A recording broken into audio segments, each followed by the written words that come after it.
Pueden estar sentados. Hemos venido hablando acerca del mensaje a las 7 iglesias. Cuán importante es que nosotros notemos que cada uno de estos mensajes tiene una connotación importante para la iglesia de nuestros tiempos. Sin embargo, cada uno de estos mensajes contiene una etapa diferente de cada iglesia en su tiempo. Tenemos, por ejemplo, una situación bastante importante que debemos notar, que el primer mensaje es a la iglesia de Éfeso. Y la iglesia de Éfeso tenía un problema, que era que había perdido su primer amor. Luego tenemos el segundo mensaje, que es la iglesia de Esmirna. La iglesia de Esmirna representa la iglesia perseguida, una iglesia a la cual el Señor no le da reproche, sino que es una iglesia que era una iglesia santa, una iglesia pura, ya que en los tiempos de persecución la iglesia de mayor pureza ha sido la iglesia que es perseguida. Y luego tenemos la iglesia del mensaje a Pérgamo. Esta es la iglesia, esta iglesia casada con el mundo, significa casada con el mundo, había abrazado y había aceptado varias doctrinas que estaban corrompiendo su interior. Estaba la doctrina de Balaam y la de los Nicolaitas. Yo quiero que usted se fije que a la medida que vamos avanzando en los mensajes de la iglesia, se va viendo como un espiral. ¿Cuántos saben lo que es un espiral? Un espiral, por ejemplo, usted usa un espiral para los carros, ¿verdad? Para que el carro tenga una mejor amortiguación, ¿verdad? Pero si usted se da cuenta que en la medida que vamos avanzando en los mensajes, vamos entrando como un espiral descendente, donde la iglesia va entrando de peor a peor. Si vemos, por ejemplo, el mensaje a Pérgamo, bueno, está la doctrina de Balaam y está la doctrina de los Nicolaitas. La doctrina, por ejemplo, de los Nicolaitas, conquistar al pueblo, era una doctrina licenciosa, donde se podía participar de orgías, se podía participar del pecado, donde se podía hacer una serie de cosas y no había restricciones ningunas. Entonces la iglesia iba descendiendo. En medio de estos mensajes, luego tenemos el mensaje a la iglesia de Sardis, la iglesia muerta, la iglesia que tenía reputación, pero que no tenía realidad. Era una iglesia que estaba muerta, pero parecía que tenía vida, pero no tenía vida. La iglesia estaba muerta. La iglesia no tenía vida espiritual, había descendido y había caído de cabeza totalmente a las puertas del infierno. Había unos pocos por allí. En medio de todos estos mensajes sale a relucir la iglesia de Sardis, la iglesia de Filadelfia, la iglesia de Filadelfia, que es, dice: yo conozco tus obras, he aquí, he puesto delante de ti una puerta abierta, la cual nadie puede cerrar, porque aunque tienes poca fuerza. Esta iglesia es la que representa la iglesia hoy de nuestros tiempos, que está escondida dentro de la iglesia profesante. Una iglesia que se ve completa, porque el mundo ve una iglesia, pero dentro de esa iglesia que el mundo ve, hay iglesias mundanas, hay iglesias pecadoras, hay iglesias de Satanás que hablan de Cristo, que hablan aparentemente de la Biblia, pero en realidad no están andando correctamente, están totalmente desviadas de la verdad. Pero dentro de esa iglesia existe un remanente fiel, que es la iglesia verdadera de Jesucristo, la iglesia que se ha guardado. Y finalmente llegamos al final de la iglesia. En la medida que vamos avanzando, se van poniendo las cosas peores, que es el mensaje a la iglesia, a la Odisea, la etapa final de la iglesia. La iglesia en su máxima expresión de decadencia, la iglesia que, si usted se pone a ver, y muchos de las personas, de los evangelistas, de los predicadores, han sacado este versículo que a continuación voy a nombrar para hablarle a los inconversos, pero este versículo no era para los inconversos, este versículo era para la iglesia, en específico la iglesia de la Odisea. Dice: he aquí yo estoy a la puerta y llamo, si alguno oye mi voz y abre la puerta, entraré a él y cenaré con él y él conmigo. Es decir, esta iglesia había sacado a Cristo de sus planes, había sacado a Cristo de sus proyectos, habían sacado al Señor, lo pusieron allá en la banca, tú eres un espectador y nosotros vamos a maniobrar la iglesia, vamos a hacer lo que nosotros queramos con la iglesia. Hay unas afirmaciones importantes que vamos a ver cuando lleguemos a ese momento. Sin embargo, estamos centrados en el mensaje a la iglesia Tiatira. Dice, y escribe al ángel de la iglesia en Tiatira, el Hijo de Dios, el que tiene ojos como llama de fuego.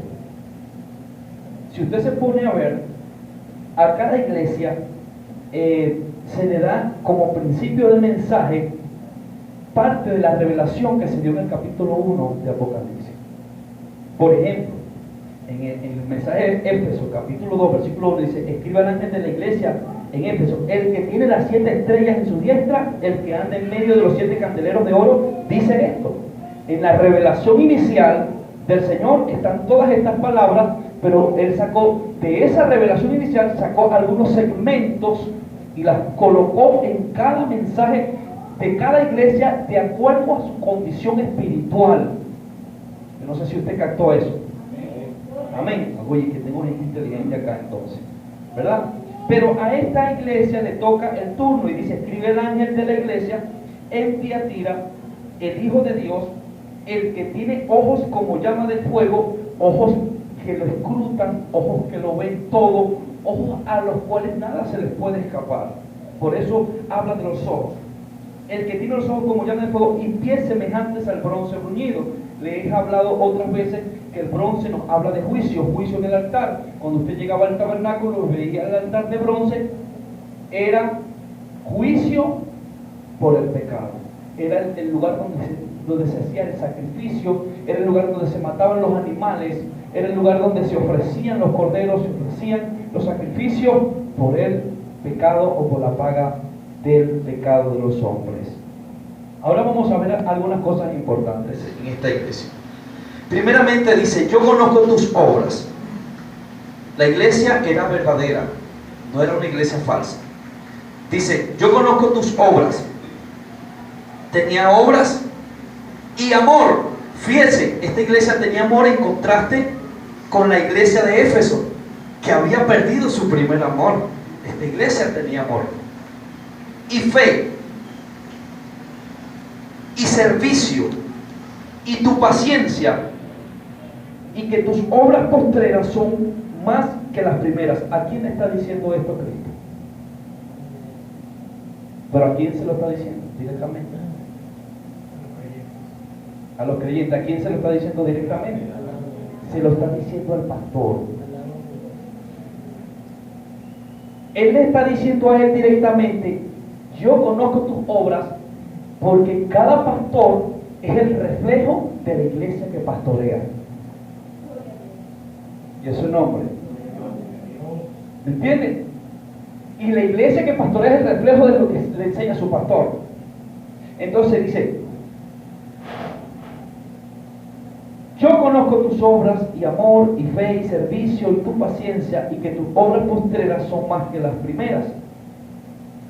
Pero tengo unas pocas cosas contra ti, que toleras que esa mujer, Jezabel, que se dice profetiza, enseñe y seduzca a mis siervos a fornicar y a comer cosas sacrificadas a los ídolos. Yo pregunto aquí, ¿cuál era el problema?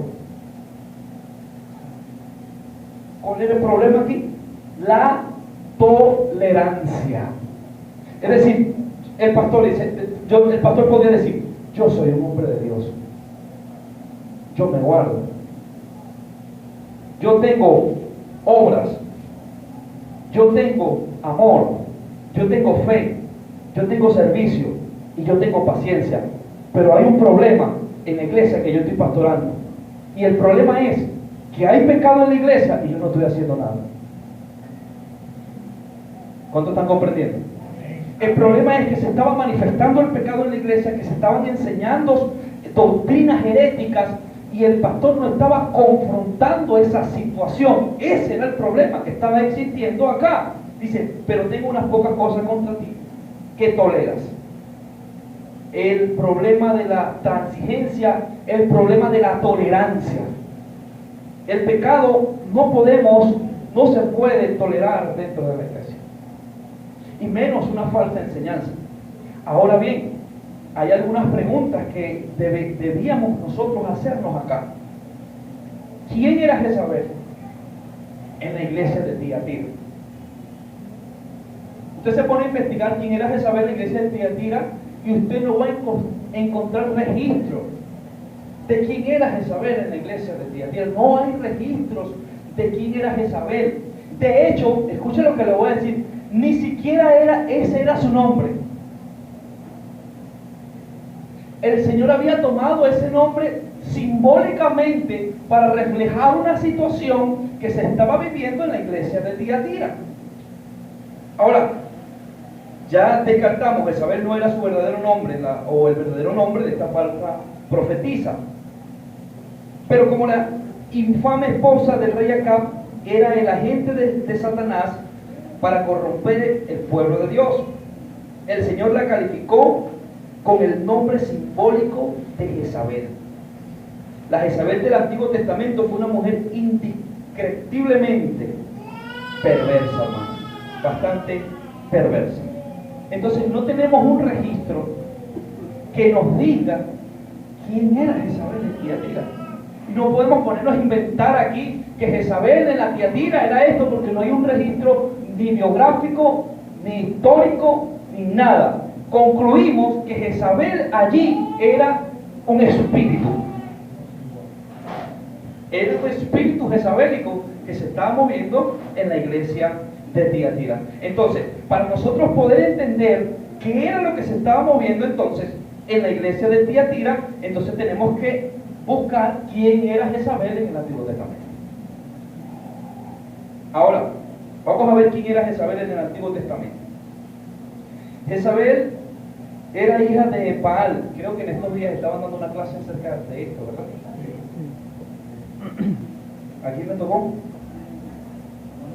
al hermano Carlos, hermano Jonathan. Era hija de Baal, rey de los sidonios. Trajo sus propios dioses de Sidón y tuvo una poderosa influencia sobre el rey Acab, el cual era su esposo. Segundo, fomentó el culto a Baal tolerado por su esposo Acab, y en Samaria, y a instancia suya, hizo construir un templo a Baal. Persiguió y mató a los profetas del Señor. Su meta era corromper el liderazgo, y personas como Elías eran un estorbo. Tenía bajo su mandato 450 profetas de Baal. Fue responsable del asesinato de Naboc. A la muerte de Joram, hijo de Acab, Eliseo ungió como rey a Jehú. Cuando Jehú estaba entrando a la ciudad, unos eunucos arrojaron a Jezabel por la ventana del palacio en la cual estaba asomada. El rey Jehú dio orden de recogerla para sepultarla, pero ya Jezabel la habían comido los perros. Pasó a la historia como responsable de muchas fornicaciones, idolatrías y hechicerías.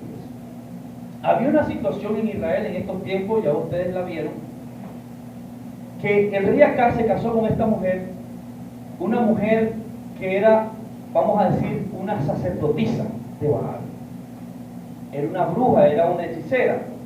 Era un problema para el pueblo de Israel, y esto fue motivo de contaminación en el pueblo. Ahora, habían algunas cosas importantes en esta mujer, y era que estaba matando a los profetas. Perseguía a los profetas de Dios y exterminaba a los profetas de Dios. Si nosotros agarramos esta porción en el Antiguo Testamento y la colocamos en la iglesia de Tiatira, nos damos cuenta de que esta mujer estaba causándole daño al liderazgo en esa iglesia. Si trasladamos este espíritu a la iglesia de Tiatira, y si lo trasladamos a nuestros tiempos, también podemos colocarlo. Si yo quiero también hacer una connotación. El espíritu jezabélico no solamente usted puede ver a una mujer. El espíritu jezabelico también puede tenerlo los hombres. Hay hombres con falsas enseñanzas, con falsa doctrina, ¿verdad?, que tienen estas características. Ahora, ¿cuáles son las características de Jezabel? Es insolente, es arrogante, rechaza la instrucción, es manipuladora, es controladora, hace solo lo suyo, es arbitraria, es seductora, es problemática y envidiosa. Es lo que se mueve en el espíritu jezabelico. Fíjense lo que dice aquí: pero tengo unas pocas cosas contra ti, que toleras que esa mujer, Jezabel, que se dice profetiza, enseñe y seduzca. ¿De qué se estaba encargando? ¿De qué se estaba encargando? Antes de eso, de la enseñanza. Se estaba encargando de enseñar, pero a través de la enseñanza estaba seduciendo. Y, escuche esto, lo investigué, dio permiso en la iglesia para pecar. Dijo: ahora pueden pecar, les doy permiso para que pequen. ¿Por qué? Porque se estaba enseñando para aquel entonces una especie de dualismo filosófico. Le voy a explicar qué es esta especie de dualismo filosófico. Esta especie de dualismo filosófico es que quiere decir que se estaba enseñando que la materia era mala y que el espíritu era bueno. Entonces se decía, y era una de las cosas que se estaba enseñando, que como la materia era mala, como el cuerpo era malo y el espíritu era bueno, entonces tú podías hacer con tu cuerpo lo que tú quisieras. Al fin y al cabo, la sangre de Cristo nos limpia de todo pecado. Al fin y al cabo, fuimos declarados justos. Al fin y al cabo, existe la cruz. Y entonces comenzó la tolerancia, y el pastor de la iglesia no estaba haciendo frente en contra de esta forma herética que se estaba manifestando en la iglesia, ni tampoco estaba haciendo frente a los pecados de inmoralidad que estaban cometiendo los creyentes. Estaban cayendo en la inmoralidad. Y bueno, mira, yo tengo obra, yo tengo fe, yo tengo servicio, es verdad, yo soy un verdadero creyente, pero tienes que corregir lo que está pasando en la iglesia. Tienes que hacerle frente a esa situación. Eso es lo que está diciendo el Señor aquí. Le está haciendo un reclamo, dice, pero tengo unas pocas cosas contra ti. Y le habla al hombre, le habla al ángel: tengo algo contra ti. Ay, Dios mío, que ese dedo del Señor se me señale para bien. Bendito. No, a mí me da temor, hermano, cuando yo leo estas cosas. Yo siento temor reverente delante de la presencia del Señor, de verdad que sí. Que toleras. Si las personas aquí comienzan a pecar, comienzan a fornicar, comienzan así, y yo no les hago frente, y digo: bueno, no importa, bueno, yo tengo fe, yo tengo obra, yo tengo esto, y bueno, si usted está pecando, no importa, esa es su vida. No, eso no es lo que enseña la palabra de Dios. Aparte de eso, se estaba manipulando el liderazgo. Había una manipulación en el liderazgo, para que el liderazgo aceptara esas enseñanzas y aceptara esa doctrina que no iban conforme a la palabra de Dios. El Señor estaba disgustado con este pastor, y el Señor le hace un reclamo. Le dice: tú tienes cosas buenas, pero tienes un problema. Tú estás tolerando el pecado y tú estás tolerando la falsa enseñanza. Y yo le voy a decir una cosa: cuando se tolera el pecado y cuando se tolera la falsa enseñanza en la iglesia, tarde o temprano esa iglesia desaparecerá. A lo mejor no desaparecerá físicamente, pero de la lista del cielo desaparecerá. No estará más en la lista del Señor. Entonces, si se estaba enseñando, si Jezabel era prostituta, porque se estaba enseñando de alguna manera la liviandad dentro de la iglesia.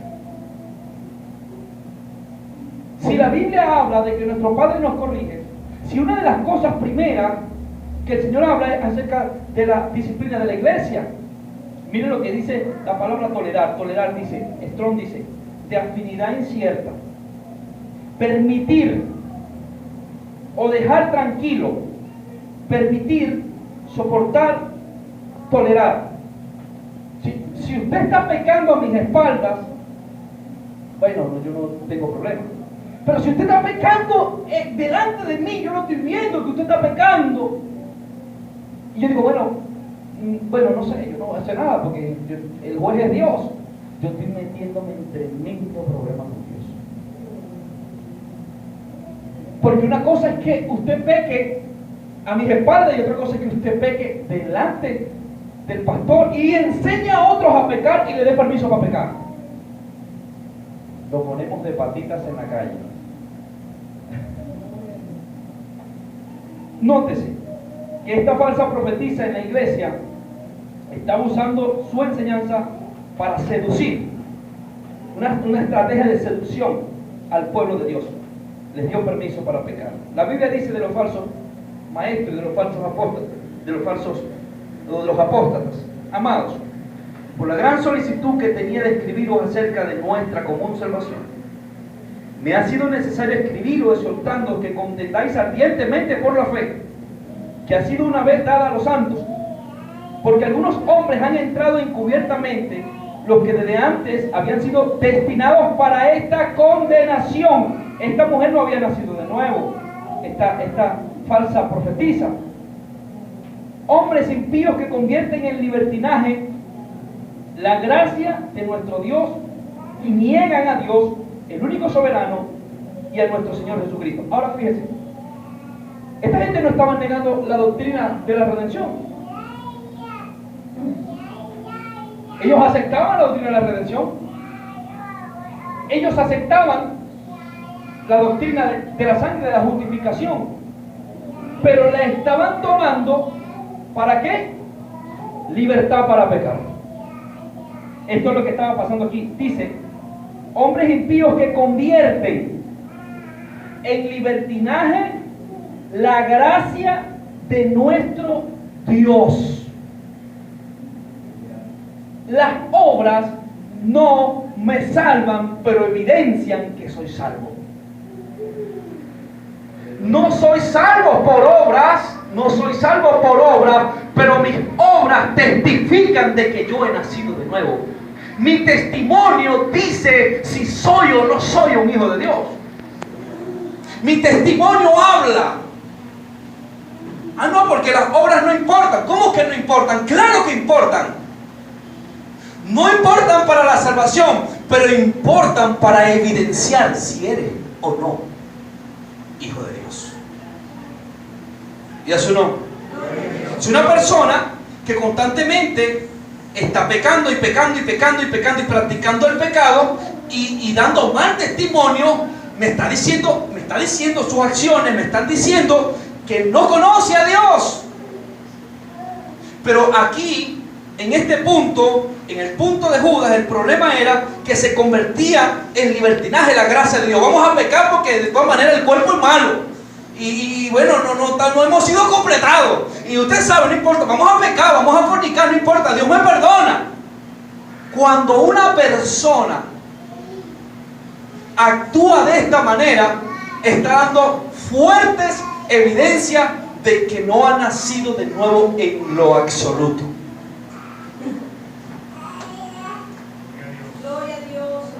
Y a su nombre. Está dando fuertes evidencias de que no ha nacido de nuevo, porque está convirtiendo la libertad cristiana en un libertinaje. No, yo soy cristiano, pero yo tengo libertad para fumar, tengo libertad para tomar, tengo libertad para fornicar, tengo libertad. Tú estás diciendo que tú eres un impío con esa actitud. Esto era lo que estaba haciendo este espíritu jezabélico acá. Ahora, para que pueda haber un espíritu jezabélico dentro de una iglesia, tiene que haber un espíritu de acá.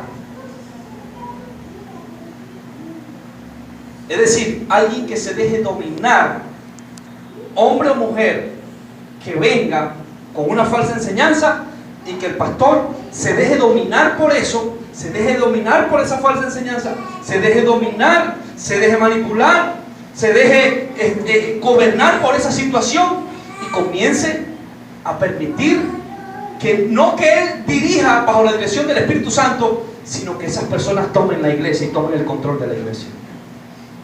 ¿Y qué es lo que ha pasado en muchas congregaciones grandes que una vez se conservaron y tuvieron la verdad? Y no estoy hablando de ropa, estoy hablando de doctrina. ¿Y qué pasó? Llegaron los jóvenes. Y los jóvenes comenzaron a decir, oh no, porque nosotros somos jóvenes y vamos a meter cosas nuevas, ¿no? Y vamos a meter esto y vamos a meter aquello. Y de repente cuando vieron la iglesia tomó, los jóvenes tomaron la iglesia. Y cuando vinimos a ver un desastre en la iglesia. Eso está pasando hoy en día. Pero eso todos tienen un liderazgo que pueda coordinarlos y que pueda dirigirlos. Eso se llama el espíritu jezabelico. Acá se dejó dominar. No puede haber un espíritu Jezabel si hay hombres de Dios que se paran y dicen no al pecado, no Señor, y esto no lo vamos a permitir. Aquí no vamos a permitir la fornicación, no vamos a permitir a nombre de la libertad cristiana. No lo vamos a hacer, no lo vamos a permitir, no vamos a permitir el pecado de esa manera. Se paran tajante. Ese es el espíritu de Elías. Y a su nombre. De manera que no estamos hablando de una persona como tal, estamos hablando de un espíritu demoníaco. Pero hubo también falsos profetas entre el pueblo, como habrá entre vosotros falsos maestros que introducirán encubiertamente herejías destructoras y aún negarán al Señor que les rescató, trayendo sobre sí mismo destrucción repentina, y muchos seguirán sus disoluciones, por causa de los cuales el camino de la verdad será blasfemado, y por avaricia harán mercadería de vosotros con palabra fingida. Sobre los tales ya de largo tiempo la condenación no se tarda y su perdición no se duerme. ¿Cuán importante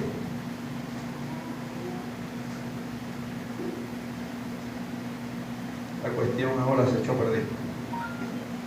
No puedo encontrar una conexión de red. Por favor, conéctate. Vamos a abrirlo otra vez. Y a su nombre.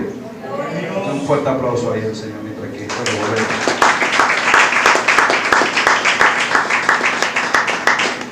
Ok. Ahora, ¿de qué estaba interesado el Señor acá? En que se corrigiera el pecado y en que se mantuviera la pureza de la iglesia. Fíjese usted, una de las cosas que el Señor enseñó en primer lugar acerca de su iglesia fue la disciplina, hermano. Aunque a muchos no les guste. A muchos eso de la disciplina, eso está pasado de moda. ¿Cómo es eso que tú vas a disciplinar a la gente? A pastores me han dicho, ¿cómo es eso que se va a disciplinar a la gente? ¿Cómo es eso que tú vas a disciplinar a los creyentes? Eso ya no existe. Si la disciplina dentro de la iglesia no existe, entonces ¿qué iglesia estamos pastoreando entonces? No estamos pastoreando ninguna iglesia, estamos pastoreando una discoteca, estamos pastoreando cualquier otra cosa menos una iglesia. Mateo capítulo 18, versículos 15 al 18 dice: por tanto, si tu hermano peca contra ti, ve y repréndele, estando tú y él solos. Si te oyere, has ganado a tu hermano. Mas si no te oyere, toma aún contigo a uno o dos, para que en boca de dos o tres testigos conste toda palabra.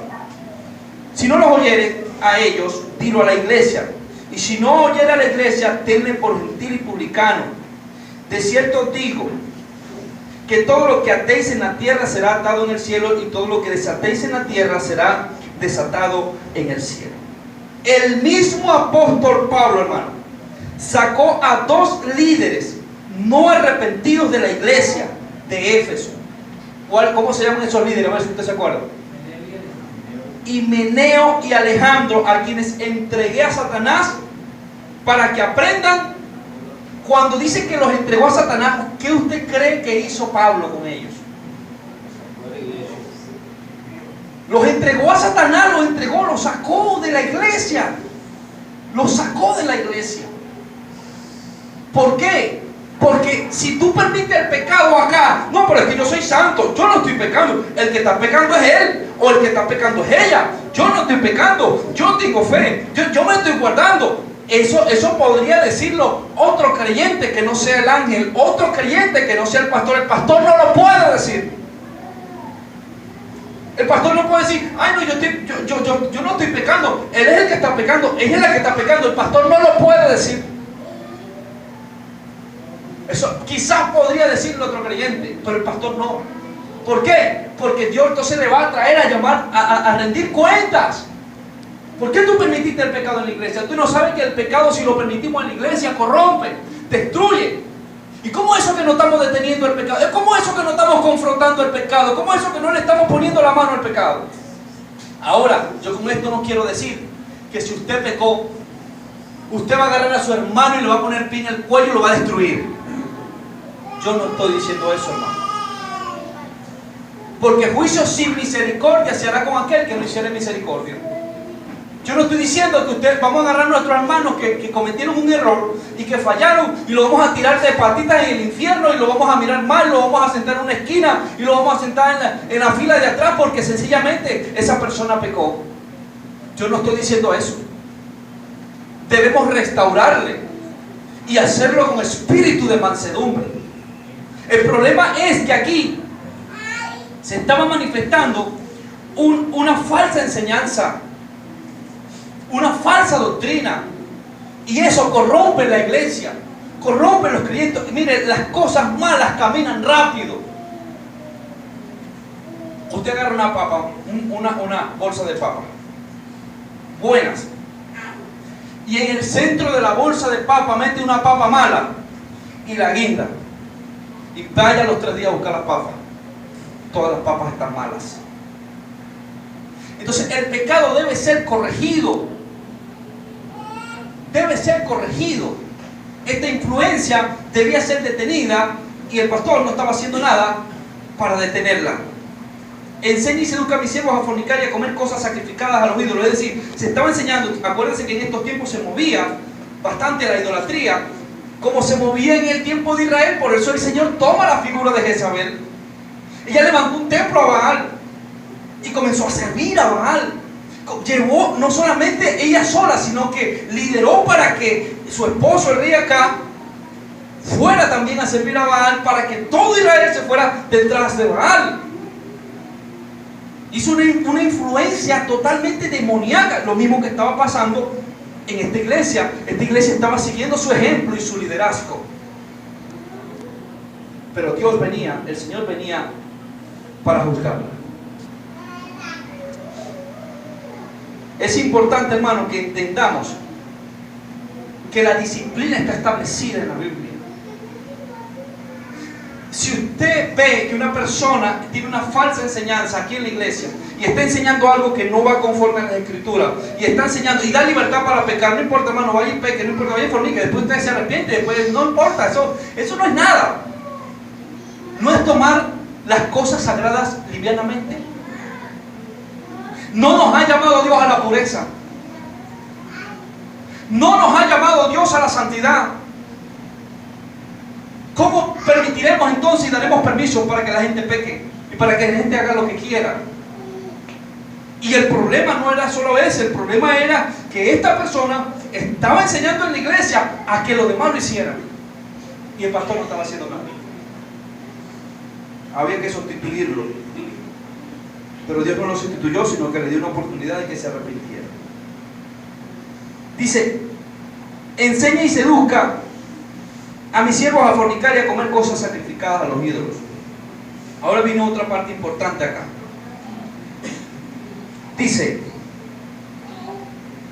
y le he dado tiempo para que se arrepienta, pero no quiere arrepentirse de su fornicación. Es decir, Dios, aun cuando esta persona estaba en el estado que estaba, Dios le dijo: yo te voy a permitir que te arrepientas. Arrepiéntete. Yo sé que tú estás más perdido o más perdida, porque podemos hablar de hombre o de mujer, pero yo te voy a dar la oportunidad de que tú te arrepientas. ¿Y qué pasó aquí? No quiere. Esta persona no quiere arrepentirse, es decir, las oportunidades de arrepentimiento de parte de Dios, Dios las presenta. ¿Cómo? Se la presentó a Jezabel. ¿Cómo? Con Elías. Se la presenta a cualquier hombre que está en una falsa enseñanza, que está en una falsa doctrina, a través de los siervos de Dios que Dios levanta, los Elías que Dios levanta, pues, o los siervos de Dios que Dios levanta, y les presenta oportunidades maravillosas para que ellos se arrepientan, pero ellos no se arrepentirán, según lo que dice la Biblia acá. No quiere arrepentirse de su fornicación, o de la falsa enseñanza, o de lo que estaba haciendo. Dice, he aquí yo la arrojo en cama. Esto quiere decir quitarla de la vida, quitarle la vida al punto de mandarla al infierno. Y en gran tribulación a los que con ella adulteran, si no se arrepienten de las obras de ella. Lanza un juicio definitivo en contra de ese, definitivo, de quitarle la vida y de arrojarle en cama hasta la muerte. Pero lanza una advertencia a los seguidores.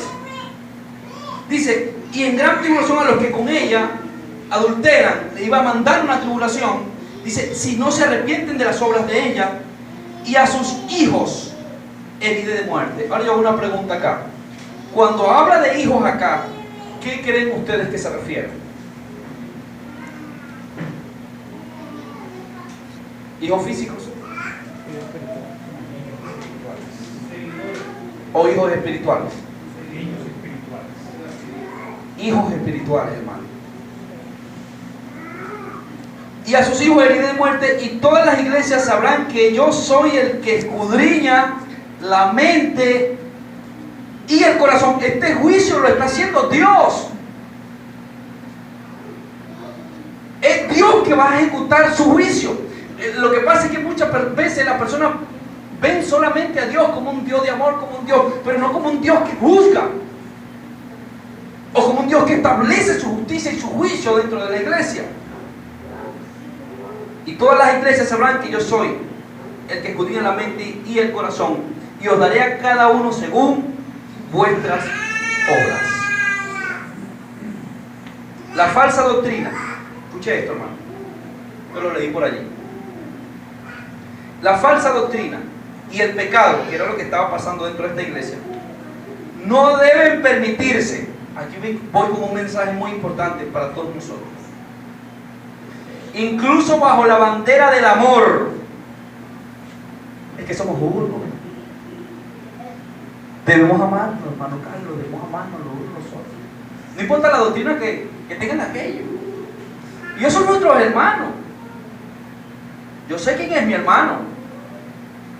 Usted lo sabe. Incluso bajo la bandera del amor, la tolerancia y la unidad, pudiera haber mucho que elogiar de una iglesia. Pudiera parecer a primera vista que tiene un ministerio eficaz, que crece numéricamente e incluso que tiene un amistoso compañerismo. Pero la inmoralidad y la falsa doctrina, si no se confrontan, traerán juicio por parte del Señor de la iglesia. Digamos lo que digamos de esa iglesia, Dios tiene un punto de vista de mirar a cada iglesia, y el punto de vista de Él es mejor que el mío. Eso sí lo puedo garantizar. Entonces, dice, pero a vosotros y a los demás que están en Tiatira, a cuantos no tienen esa doctrina y no han conocido lo que ellos llaman las profundidades de Satanás, yo os digo, no os impondré otra carga. Pero lo que tenéis, cuando tienen algo de parte de Dios, entonces estoy con nosotros. Pero lo que tenéis, retenedlo hasta que yo venga. Aleluya. Hasta que yo venga. Dice, al que venciere y guardare mis obras hasta el fin, yo le daré autoridad sobre las naciones, y él las regirá con vara de hierro, y serán quebrantados como vasos del alfarero, como yo también la he recibido de mi Padre, y le daré la estrella de la mañana. El que tiene oído, oiga lo que el Espíritu dice a las iglesias. Debemos hacerle frente a la falsa doctrina. Le doy gracias a Dios por los maestros que tenemos acá, maestros y maestras también, porque el hecho de que esta mujer haya sido una bruja no quiere decir que todas las mujeres sean brujas. Hay mujeres santas de Dios, mujeres que se han guardado para Dios, y mujeres que Dios ha llamado también con una enseñanza sana.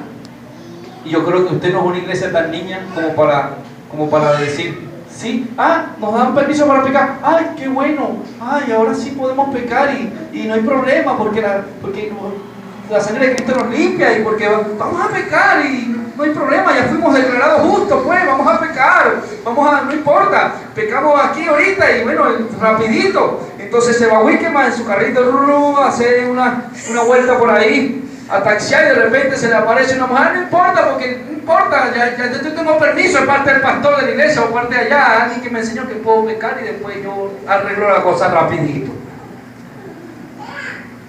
Y te arrodillas en la noche, Señor, perdóname, me lavo con tu sangre, y al otro día, ¿qué me toca? Me toca predicar, y aquí te montamos en el altar, te damos púlpito porque ya el Señor te lavó, ya el Señor te limpió, aquí no hay problema, aquí dice ya el Señor llevó tu pecado, y mañana fuiste, volviste a pecar, y entonces te montamos otra vez, porque no, ya el Señor, la cruz se llevó todo, tú eres un impío.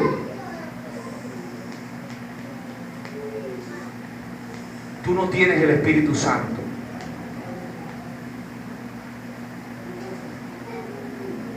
Porque el que tiene a Dios, el que tiene la vida, el que ha nacido de nuevo, no practica el pecado. No lo practica, hermano. Y cuando peca, se lamenta y dice, oh Dios, no sé que no estoy haciendo la voluntad de Dios, pero quiero hacerla. Entonces te identificas con Romanos capítulo 7, porque lo que hago no lo entiendo, porque no hago lo que quiero, sino lo que aborrezco. Eso le pasó a Pablo también.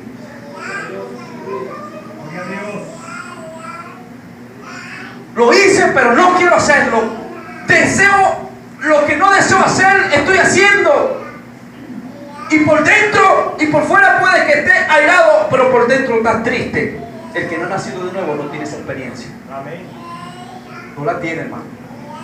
No la tiene. Es liviano. Con el pecado liviano. No importa. Había unos por ahí, no, ¿y qué pasó? No, yo caí ahorita con una muchacha y caí en fornicación. ¿Qué pasó? Caí en fornicación, y bueno, sí, pero me toca predicar mañana. Y ya yo le pedí perdón al Señor. Voy a predicar mañana. Y sí, no, yo pago la disciplina ministrando. Sí, yo lo he oído. Yo pago la disciplina ministrando, yo la pago desde el púlpito. Te vas a ir para el infierno a pagar tu disciplina, porque tus hechos niegan a Dios. Ay, Dios, ¿por qué eso es tan duro así? Dice que con sus labios profesan a Dios, pero sus hechos niegan a Dios. Niegan al único soberano, bendito por los siglos de los siglos, amén. No estamos jugando un juego acá. Dios no juega juegos.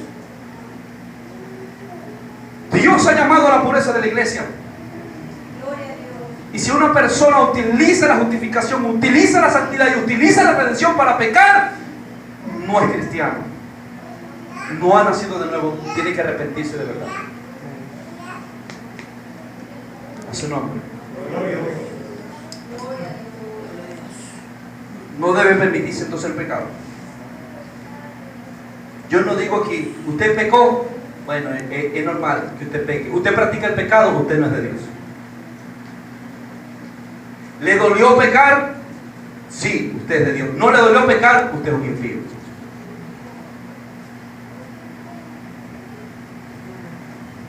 Y a su nombre. Sí. Pero estamos creciendo. Poco a poco. Dolorosamente. Pero cuidado. Cuidado. Que usted salga de aquí y se deje engatusar por ahí con estas falsas enseñanzas, falsas doctrinas que están, la seducción que está viniendo. Aquí esto se me llenaría, hermano. Mire, si yo agarro y vuelvo esto, un bochinche aquí en la iglesia, y digo, no, hombre, vale, vamos a meter una aquí, una ¿cómo que se llama eso? Unas arañitas, ¿cómo se llama eso? Una luz esa de... Y Julio, sígueme por ahí una broma esa de humo, así, que tú que sabes de eso. Ponemos allá, tú que tú entres y apenas puedas ver la cara, ¿quién? Un poco de tiniebla, un poco de oscuridad. Vamos a agarrar y vamos a hacer obras de teatro en la calle, coreografía, y vamos a poner la música, y vamos a cambiar esa tonalidad, y vamos a poner reggaetón, y vamos a poner changa, y vamos a ponerle merengue, y vamos a bailar en la calle, y para atraer a la juventud. Hermano, yo no solamente digo que tumbemos esa pared, tendremos que tumbarla, compramos la esquina completa, nos salimos de aquí, nos vamos a un centro comercial, cuando vemos a ver, pues, ¿a dónde iríamos aparentemente creciendo? Pero iríamos bajando directo al infierno.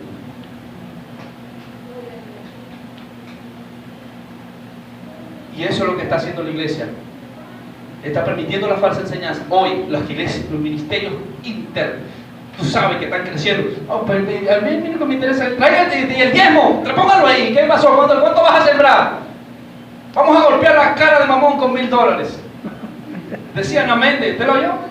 ¿Cuánto vas a golpear la cara de Mamón? Vamos a darle un golpe duro, Mamón. Ven y tráigame $1000. O métemelo en el bolsillo para golpear la cara de Mamón.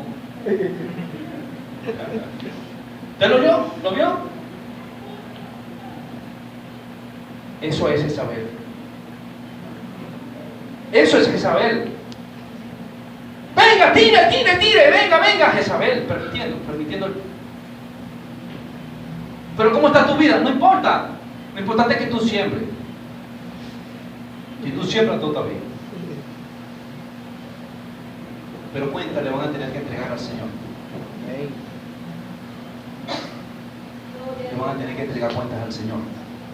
Porque se volvieron livianos y hablaban liviandad.